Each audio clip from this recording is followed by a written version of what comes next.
우리 오늘 본문 말씀 사도행전 8장 4절로 25절의 말씀을 저와 여러분이 한 절씩 교독하고 마지막 25절은 같이 읽도록 하겠습니다. 말씀을 봉독합니다. 그 흩어진 사람들이 두루 다니며 복음의 말씀을 전할세.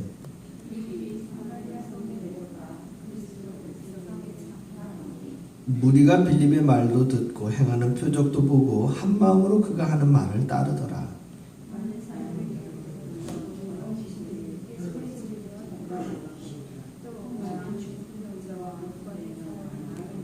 그 성에 큰 기쁨이 있더라.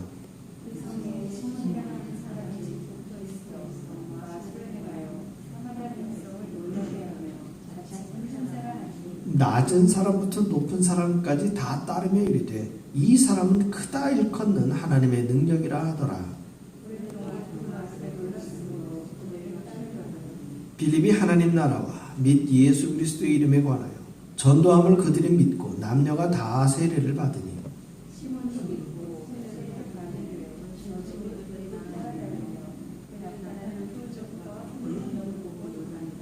예루살렘에 있는 사도들이 사마리아도 하나님의 말씀을 받았다함을 듣고 베드로와 요한을 보내매 이는 아직 한 사람에게도 성령 내리신 일이 없고 오직 주 예수의 이름으로 세례만 받을 뿐이더라. 시몬이 사도들의 안수로 성령 받는 것을 보고 돈을 들여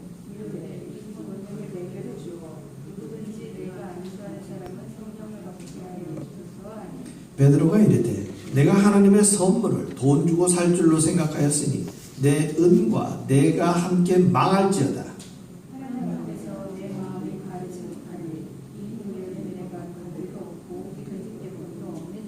그러므로 너의 이 악함을 회개하고 주께 기도하라. 혹 마음에 품은 것을 사하여 주시리라. 시몬이 대답하여 이르되 나를 위하여 주께 기도하여 말한 것이 하나도 내게 임하지 않게 하소서 하니라. 두 사도가 주의 말씀을 증언하여 말하는 예루살렘으로 돌아갈새 사마리아인의 여러 마을에서 복음을 전하니라. 아멘. 오늘 성령 받기를 기도하니라는 제목으로 말씀을 전합니다.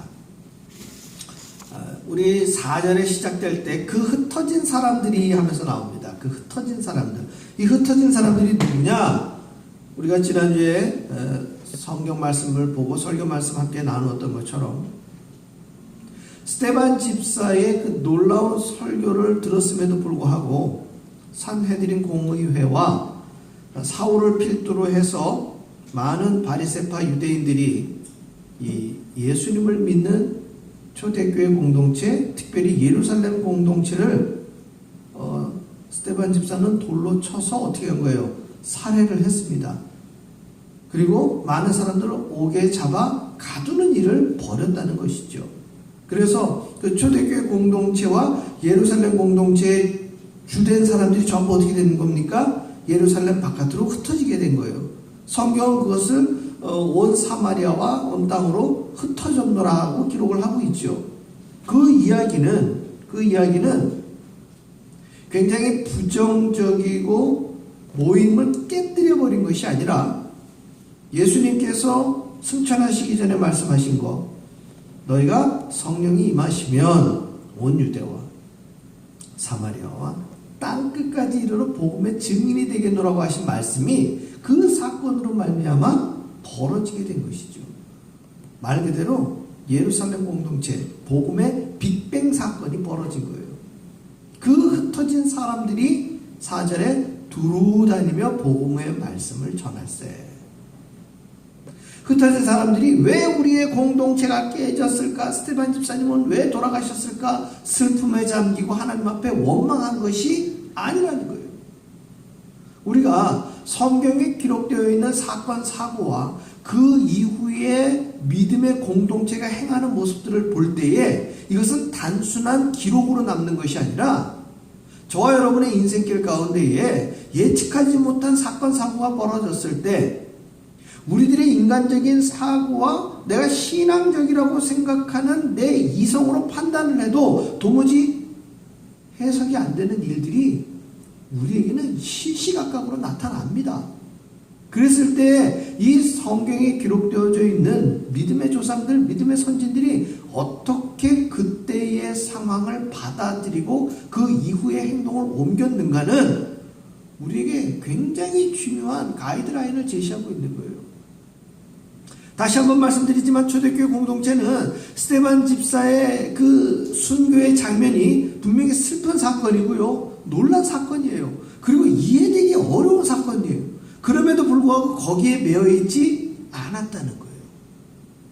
그리고 자신들의 삶의 터전을 빼앗기고 쫓김을 당하는 이 예루살렘 공동체 사람들이 쫓김을 당하는 상황임에도 불구하고 그들의 행동은 뭐예요? 두루 다니며 복음의 말씀을 전했다는 거예요. 그리고 5절에 빌립이 등장합니다. 이 빌립은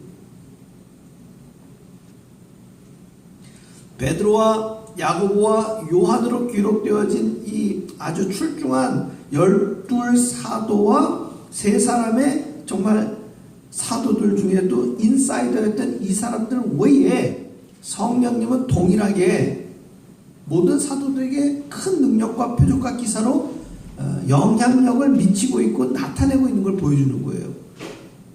성령님의 능력이 어떤 특정한 인물에게만 집중돼서 있는 것이 아니라는 거예요. 빌립 역시도 사마리아 성에 내려가 그리스도를 백성에게 전파했더니 6절과 7절에 무리가 빌립의 말도 듣고 행하는 표적도 보고 한 마음으로 그가 하는 말을 따르더라. 많은 사람에게 붙었던 더러운 귀신들이 크게 소리를 지르며 나가고 또 많은 중풍병자와 못 걷는 사람이 나으니. 따라서 빌립 역시도 베드로와 요한이 그 미문에 앉은 나면서부터 걷지 못한 자를 일으켜 세웠던 능력과 동일한 역사가 빌립이 사마리아 성에서도 행하고 있는 것을 성경은 똑같이 기록하고 있는 거예요.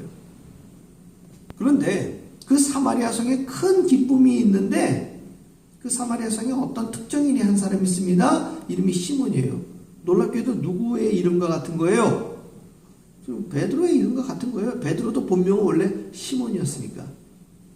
이 시몬이 마술을 행합니다. 사마리아 백성들을 놀라게 하면서 자칭 큰 자라고 하는 자예요. 연세가 좀 있으신 분들은 아실 터인데 예전 시골 마을에 보면은요 이와 시몬과 유사한 사람들이 있어요. 누구예요? 이 무당이에요. 무당. 우리 한국 시골 마을에도요 무당이 있어요. 이 무당들이 점을 보는데 잘 봐요, 못 봐요? 점을 잘 봐요. 어떻게 잘 보느냐? 귀신같이 잘 봐요. 왜? 귀신이 들어가 있으니까. 귀신이 들어가 있어요. 여러분, 귀신은 분명히 존재합니다.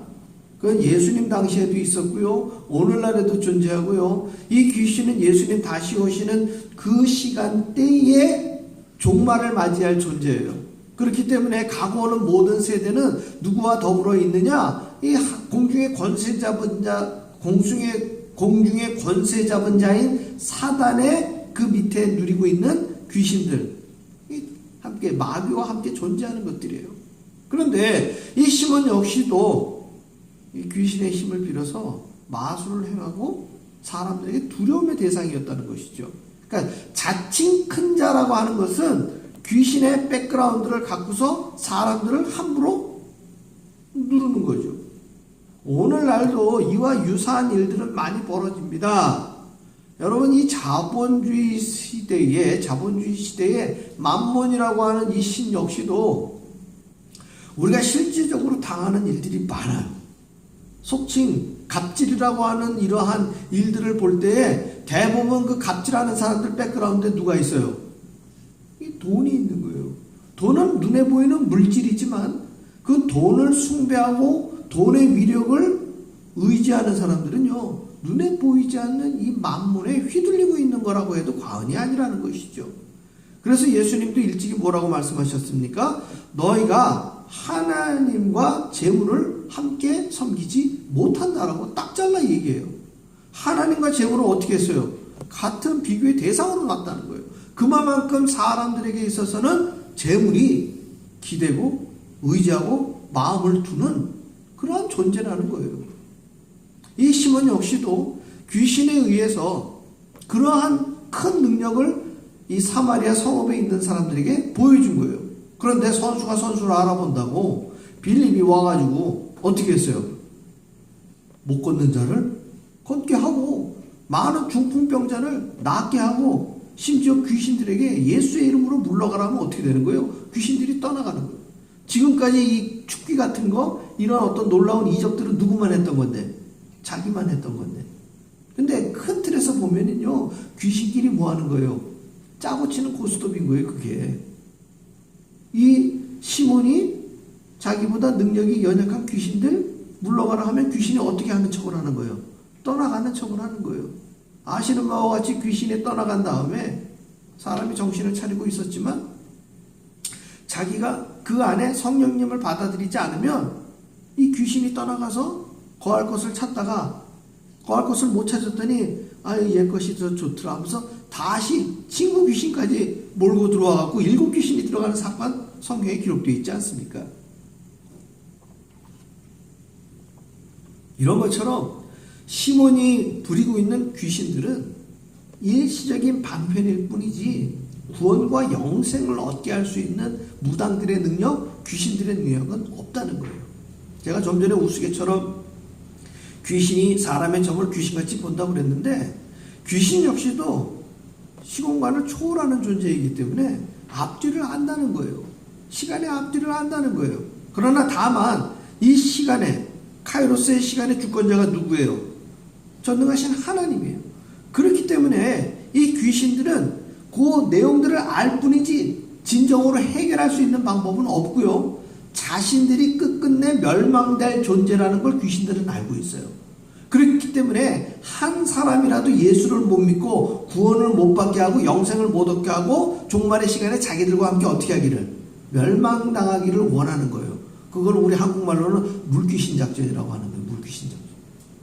귀신의 궁극적인 목적은 뭐냐? 물귀신 작전이에요. 자기들 죽을 때 한 사람이라도 더 같이 멸망의 길로 가게 하려고 한다는 것이죠. 그런데 이 시몬이라고 하는 자가 이 빌립이 하는 일을 보니까 야 이거 굉장하다. 빌립이 그러니까 이 시몬이라는 사람은 자기가 능력을 부리고 있는 귀신이나 지금 빌립이 말하고 있는 예수님이나 같은 동급으로 본 거예요. 그러니까 예수님도 그냥 능력 있는 신 중에 하나다 이렇게 생각을 하는 거예요. 그래가지고 12절에 보니까 빌립이 하나님 나라와 및 예수 그리스도의 이름에 관하여 전도함을 그들이 믿고 남녀가 다 세례를 받으니 재밌는 거는요 시몬도 믿고 세례를 받은 후에 전심으로 빌립을 따라다니며 그 나타나는 표적과 큰 능력을 보고 놀란 거예요. 자 이제 이 빌립이 사마리아 지역에 다니면서 두루 복음을 전해서 크게 사람들이 믿는다라는 소식이 어디까지 전파가 됐느냐? 예루살렘에 있는 사람들에게도 전파가 됐고 아직 예루살렘에 남아있었던 사도인 베드로에게도 그 이야기가 전해진 거예요. 그래서 이 베드로가 아주 기쁘고 반가운 마음에 이 사마리아 성을 방문을 합니다. 그게 14절의 내용이에요. 예루살렘에 있는 사도들이 사마리아도 하나님의 말씀을 받았다함을 듣고 베드로와 요한을 보내매 그들이 내려가서 그들을 위하여 성령 받기를 기도하니 오늘 말씀의 제목이죠. 성령 받기를 기도했다는 거예요. 이 굉장히 중요한 내용을 함축하고 있는데요. 16절은 그 내용을 이렇게 이야기하고 있습니다. 이는 아직 한 사람에게도 성령 내리신 일이 없고 오직 주 예수의 이름으로 세례만 받을 뿐이더라. 이에 두 사도가 그들에게 안수함에 성령을 받는지라. 오늘날 우리 개신교회 기독교회가 캐톨릭에서 있었던 7가지 성례전 중에 2가지만 우리가 받았어요. 그게 세례와 성만찬이에요. 성만찬은 지금 핵심이 아니니까 차후로 이야기를 드리고요. 세례를 할 때 성부와 성자와 성령의 이름으로 내가 너에게 세례를 주노라 하면서 어떻게 해요? 물을 부은 후에 그 머리에 안수를 해요. 그렇기 때문에 오늘날 우리 개신교회 안에서 세례를 줄 때에는 그 본인이 예수의 이름으로 세례를 받는 것과 성령 세례를 받은 목회자가 안수하는 게 어떻게 돼요? 동시에 있는 사건이에요. 동시에 있는 사건. 그런데 이 당시에 빌립이 전도를 할 때에는 예수의 이름으로 내가 예수님을 믿겠습니다 라는 결심기도만 한 상태라는 거예요. 결심기도만. 이것은 제가 대학 시절 때 여름방학이 되면은 우리 학우들과 더불어 이 지방에 전도단을 만들어갖고 전도하러 내려갑니다. 그 전도하러 내려가가지고 사람들에게 복음을 전합니다. 그래서 이 복음을 전하게 되어지면 마지막에 하는 게 뭐냐면 결심기도를 하는 거예요. 결심기도. 그 결심기도는 지금 빌립이 한 것처럼 그 사람들이 내가 예수를 믿겠노라고 구원을 받겠노라고 하는 일종의 확신하는 장면이에요. 확신 장면. 우리 로마서에 기록된 것처럼 마음으로 믿어 의에 이르고 입으로 시인하여 구원에 이른다라고 기록되어져 있어요. 그러니까 마음으로 믿는 것만 갖고서 끝이 나는 것이 아니라 공공적으로 최소한 복음을 전한 사람과 복음을 들은 사람 두 사람이 뭐 하는 거예요? 입으로 시인해서 구원을 받는 거예요. 그런데 실질적인 성령의 임재를 어떻게 공교회에서 확증하느냐? 이렇게 얘기하죠. 오늘 저와 함께 결심기도를 했지만 돌아오는 주일이 되면, 돌아오는 일요일이 되면 가까운 교회에 나가십시오. 그래서 그 가까운 교회에 가서 목사님께 내가 결심기도를 하고 복음을 받아서 결심기도를 하고 예수님을 믿게 되었습니다. 이제 제가 세례를 받고 싶습니다. 어떻게 하면 좋겠습니까? 라고 하면 그 교회 목사님이 안내를 하실 겁니다. 라고 안내를 해줘요. 왜냐하면 우리는 서울에서 내려가가지고 그분이 교회를 다닐 수 있도록 서울로 모시고 올 수는 없잖아요. 그렇기 때문에 우리가 복음을 전해서 그분이 구원을 받게 했지만 성령 세례를 받고 신앙생활을 하는 것은 그 지역교회의 몫이라는 것이죠. 이거는 나중에도 전도 폭발 훈련 같은 걸 할 때 보면은 그 과정에 그것들이 세세하게 나와요. 그런 부분들이. 따라서 빌립이 전한 예수의 이름으로 구원을 받았지만 지금 성령 세례를 받지 않은 상황인데 베드로가 가서 그들의 그들의 머리에 안수를 했을 때 17절에 보니까 이에 두 사도가 그들에게 안수함에 성령을 받는지라. 18절 시몬이 사도들의 안수로 성령 받는 것을 보고, 놀라운 사실은 뭐냐면 성령을 받은 후에 그들에게 어떠한 특정적인 능력이 나타나는 것을 시몬이 시각적으로 보았다는 거예요. 여기는 구체적으로 뭐 어떻게 기록이 되어져 있지 않지만 우리가 보편적인 이미 교회 공교회 안에서 성령 세례를 받은 저와 여러분의 공통적으로 우리가 공감할 수 있는 어떤 특징이 있어요. 첫째는 뭐냐면 성령 세례를 받은 이에게는 기쁨이 있어요. 그 기쁨은 우리가 이전에 누리던 나의 육체적인 기쁨과는 구별되는 기쁨이 있는 거예요. 성령을 받았던 그 시간에, 성령 세례를 받는 그 시간에. 두 번째는 성령 세례를 받은 이들에게는 감사가 있어요. 이 감사라는 것은 이 세상에서 give and take 식의 감사가 아니라 눈에 보이지 않는 성령의 임재로 인해서 저와 여러분의 삶 속에 성령 세례를 받은 사람들의 이 심령 가운데는 뭐가 있어요? 감사가 있다는 거예요. 이 감사는 세상에 만몬주의나 물질주의에 사로잡힌 사람들은 도무지 그 이성과 사고로는 깨달을 수 없는 감사가 성령 세례를 받은 사람들에게는 나타난다는 것이죠. 그리고 궁극적으로는 성령 세례를 받은 사람은 예수를 증거하게 된다는 거예요. 따라서 이 시몬이 성령 세례를 받은 이들이 곧바로 또 복음을 전하고 그 복음을 전함에 있어서 동일한 역사가 나타나는 것을 이 시몬이 본 것 같아요. 그러니까 내가 이 마술하는 것보다, 사람들의 눈속임 하는 이 마술보다는 이게 뭐가 진짜다? 이 베드로와 빌립이 믿는 저 예수의 이름이 진짜구나. 그러니까 그 능력을 받아가지고 자기가 이전에 행했던 능력 받아서 사람들 갖다가 권위로 휘둘렀던 것처럼 이제는 더 큰 권세를 누리고 싶어가지고 베드로에게 돈을 주면서 그 능력 내가 돈 주고 사게 해다오. 이렇게 나온 거예요. 그랬더니 베드로가 워낙 직설적이고, 아주 단순하게 직격하는 것이 베드로의 성격 아닙니까? 그 베드로의 성격이 그대로 나타나는 거예요. 20절에 보십시오. 네가 하나님의 선물을 돈 주고 살 줄로 생각하였으니 내 은과 네가 함께 망할지어다. 하나님 앞에서 내 마음이 바르지 못하니 이 도에는 네가 관계도 없고 분깃될 곳도 없느니라. 그러므로 너의 이 악함을 회개하고 주께 기도하라. 혹 마음에 품은 것을 사하여 주시리라. 내가 보니 너는 악독이 가득하며 불의에 매인 바 되었도다. 여러분, 이거 굉장히 중요한 부분이에요.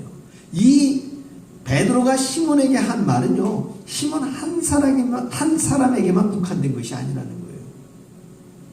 오늘날 제가 여러 교회를 다녀보면은요, 교회에 오는 분들이 순전하고 순수한 마음으로 오시는 분들도 있지만 시몬과 같은 마음으로 교회에 오시는 분들이 분명히 있어요.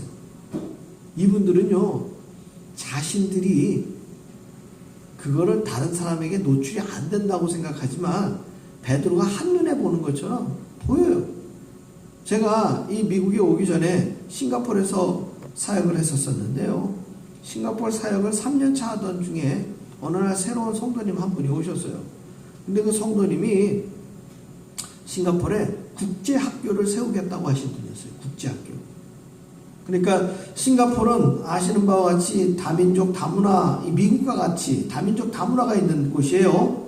그런데 이 한국분이 한국인들 위주로 국제학교를 세워서 그곳에서 중학교, 고등학교 과정을 잘 섬겨가지고 유수한 대학에 진학시키겠다. 그리고 유수한 강사진, 그리고 훌륭한 학교를 세우겠다라는 그런 파워포인트로 사람들에게 브리핑을 하는 거예요. 그리고 교회에 와서는요, 새벽 기도에 와가지고서 사실 그 싱가포르 한인교회 새벽 기도는 성도님들이 조용히 앉아가지고 묵상 기도를 새벽에 하는데요. 그분은 이 가운데 앞에 나와가지고 무릎을 꿇고 혼자 열심히 통성 기도를 합니다. 막 30분씩 통성 기도를 해요. 근데 뭐 처음에는 한 일주일, 2주일 할 때는 저분이 저렇게 하다가 분위기 보면은 묵상으로 하시겠지 했는데 그리 안 하고 심지어 이 새벽 기도회 때 설교하는 목회자한테까지 와가지고서 저를 위해서 안수를 해주십시오. 저를 위해서 기도를 해주십시오. 그래서 전심으로 매달리고요. 모든 공예배에 나가고 열심히 움직여요. 근데 참 목회자가 그런 분들 보면은 참 열심히시구나 이렇게 은혜를 받아야 되는데 이상한 거예요. 보면 볼수록. 그래서 성도님들에게 은밀히 특별히 그 자녀를 키우고 있는 분들에게는 워닝을 드렸어요. 저번 국제학교 설립하는 게 아직까지 확증이나 확인된 바가 없으니까 조심하십시오. 조심하십시오. 이렇게 은근히 말씀들을 드렸어요. 근데 아니나 다를까 한 6개월도 안 돼서요. 그분이 학교 세운다고 뭐 건물 같은 거 이렇게 임시로 천막 세워놓고 다 하다가요. 거기에 등록하는 등록금들 미리 받아서 그냥 야반도주 해버린 거예요. 그러한 일들이 벌어졌다는 거예요.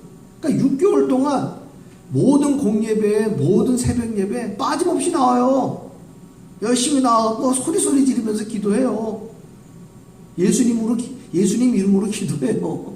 그러나 이런 시몬과 같은 마음을 갖고 있었던 사람이라는 거예요. 얼마나 안타까운 일입니까?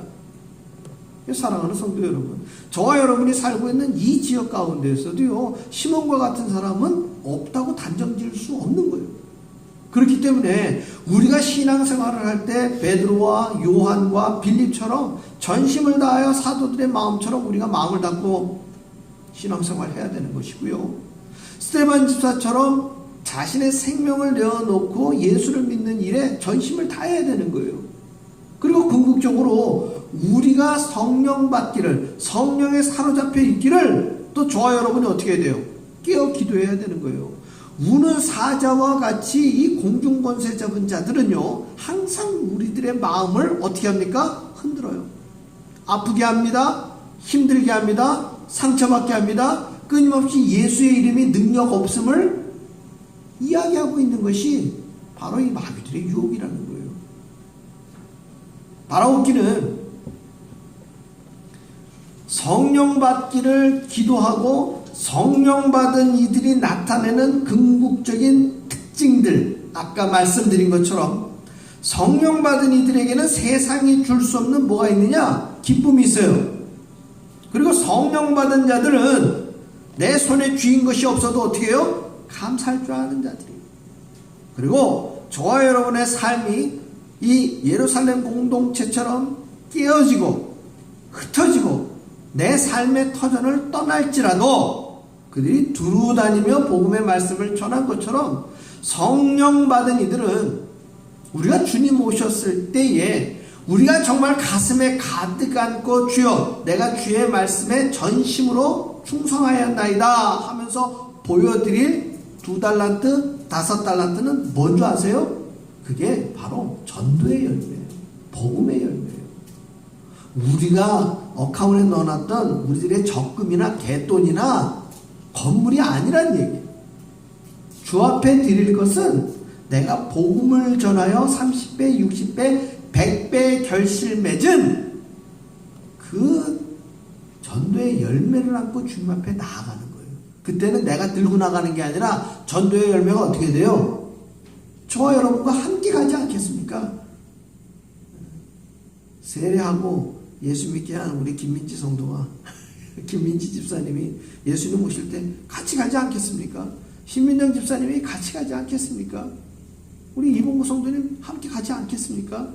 이것이 우리들에게 있는 귀한 성령의 열매예요. 사랑하는 성도 여러분, 우리가 예수를 믿는 것은 시몬과 같이 이 땅에서 내게 있을 어떤 유익을 위해서 예수를 믿는 게 아니에요. 다시 한번 말씀드리지만 이 땅에서 얻은 그 무엇도 주 앞에 가져갈 수 있는 것은 단 한 가지도 없습니다. 그러나 유일한 한 가지, 우리가 복음을 전해서 예수를 믿게 된 그 놀라운 전도의 열매, 성령의 열매는 변하지 않습니다. 세상 사람들은 기억하지 못하고 때로는 내가 복음을 전한 사람, 내가 복음을 전하고 저분이 예수를 믿었지만 나조차 기억 못한 그분을 하나님은 기억하고 계신 거예요. 이 놀라운 열매 맺는 삶을 저와 여러분 이 땅에서 누리시기를 주의 이름으로 축원합니다. 기도하겠습니다.